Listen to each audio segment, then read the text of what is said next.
Good morning, everybody. This morning I have a review for you guys of the IntelliVision home video game console line prototype game, Brickout. Now, it was originally developed for IntelliVision, for Mattel, I should say, by Rich O'Keefe in 1981. It is basically a pretty straight Breakout clone, which is kind of why it ended up being an unreleased prototype.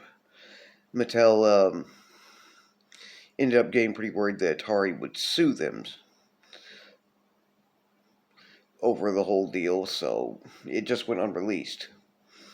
Fortunately, if you have a At Games IntelliVision flashback, as I do, or go to the, I'm not sure if they're referring to IntelliVision Revolution separately, or the IntelliVision Revolution store, you can also purchase, or could purchase, a physical copy, so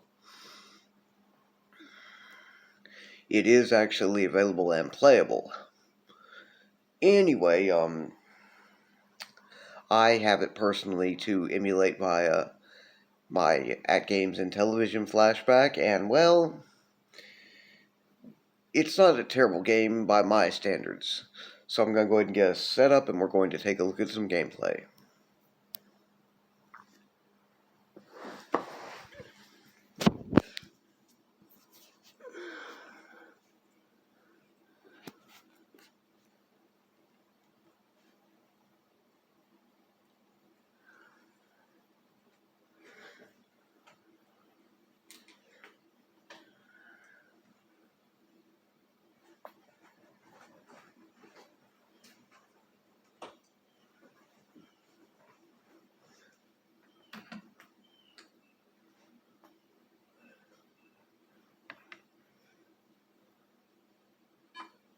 Here we go.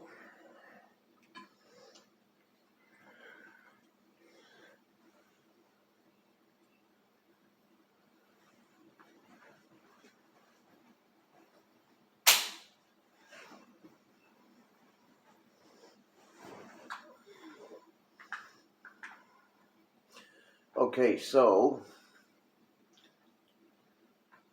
in general, you just use your directional disc to move your paddle, and any one of the side discs, side fire buttons or side buttons, tends to be good enough to launch your ball.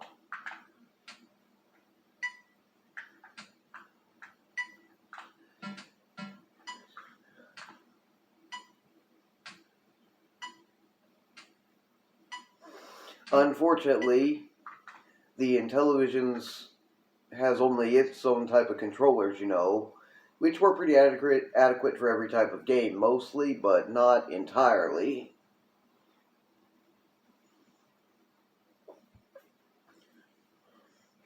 And they don't have quite the same precision. Okay, use the top fire buttons to give you the ball. Try to give me one with the bottom ones, and that didn't work.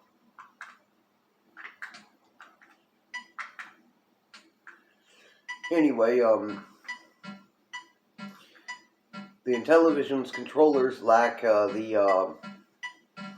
quite the speed or precision control that you would have with, say, the Atari VCS 2600's paddle controllers.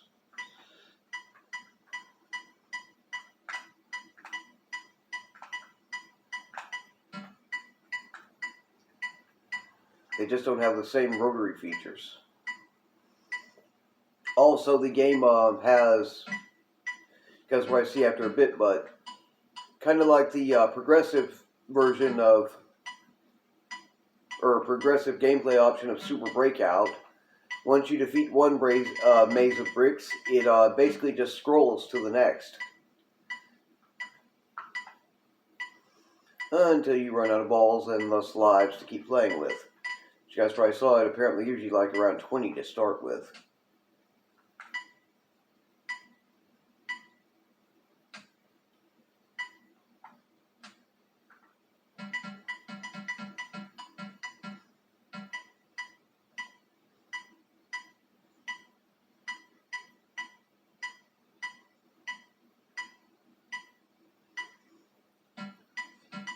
As you guys probably know, Breakout was kind of developed at first to be basically like a one-player Pong option.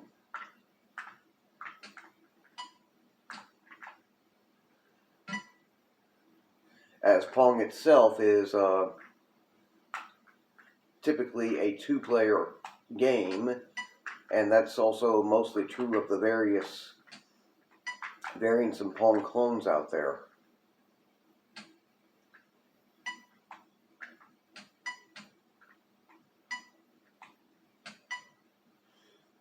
Oh, jeez.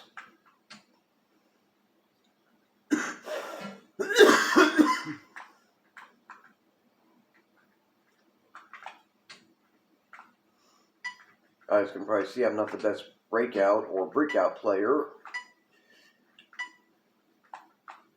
I mean, you know, it's not a terrible game, but a measure, but it's just not the type of genre I got into as much as I could have. I do enjoy it, though.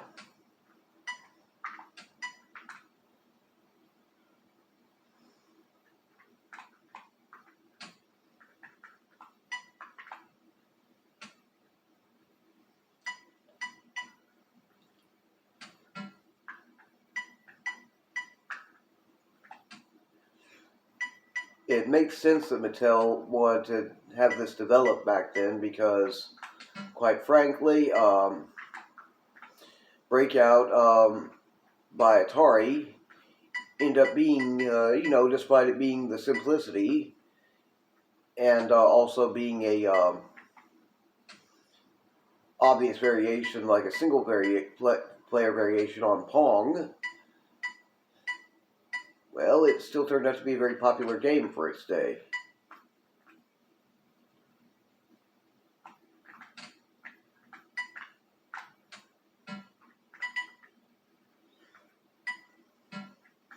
Of course, Brickout itself does have a two-player option, but unfortunately, it's only for cooperative gameplay. There's no two-player competitive mode.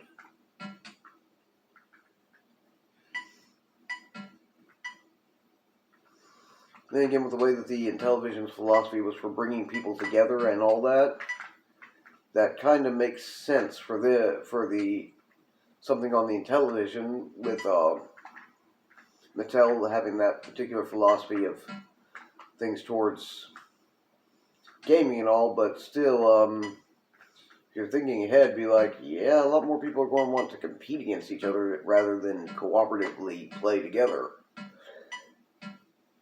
The spirit of competition is one of those things in gaming.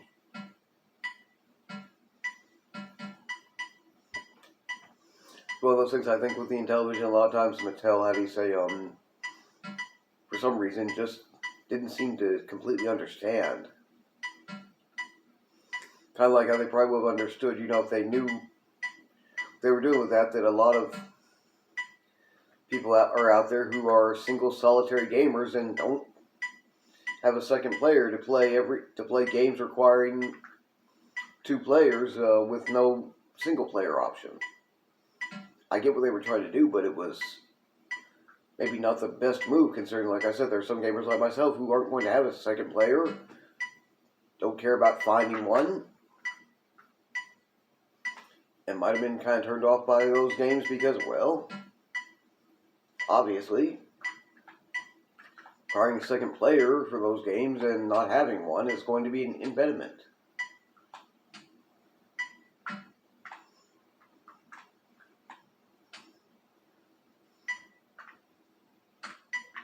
Oh. Yeah, one more.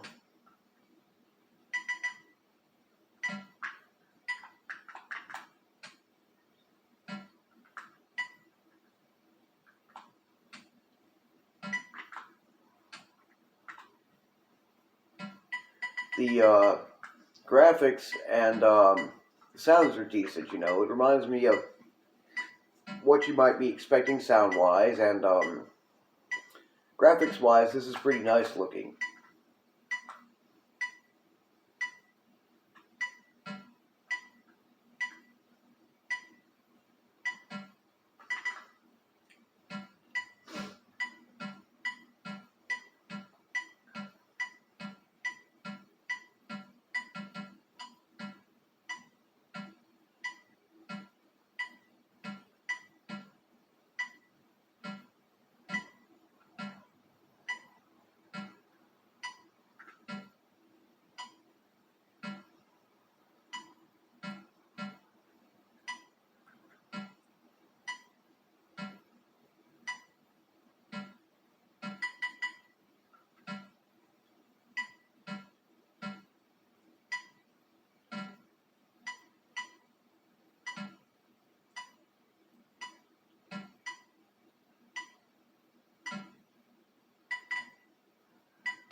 Looks like you can obviously score more than the original version of Breakout in one game. I believe only around 800 something was all the highest score you could get in Breakout. Well, there's a reason why there was an update with Super Breakout.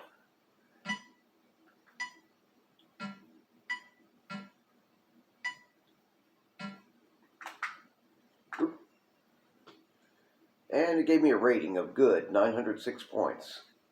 Not so bad, and I think you guys get the idea with the gameplay for the most part.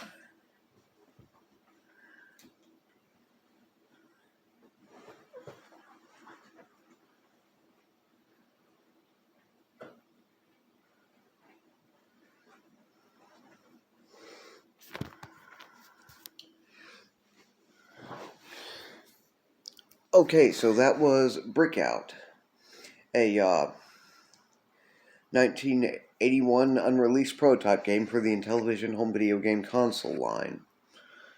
It's decent at very least.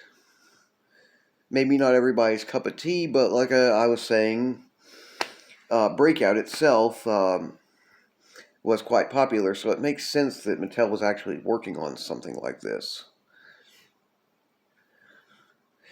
Anyway, if you guys get a chance, I'd say check it out for yourselves. It's not bad. My preferred YouTuber, High Retro Game Lord, also happens to have a nice video featuring this game, so I will leave a link to for you guys to that, so that you can have, just in case you'd like to check it out. And, well, if you guys enjoy my channel's content, please like, share, and subscribe. And, please leave any questions, comments, or suggestions down in the comment section below. You guys take care, have a good morning, and I will see you again in my next video.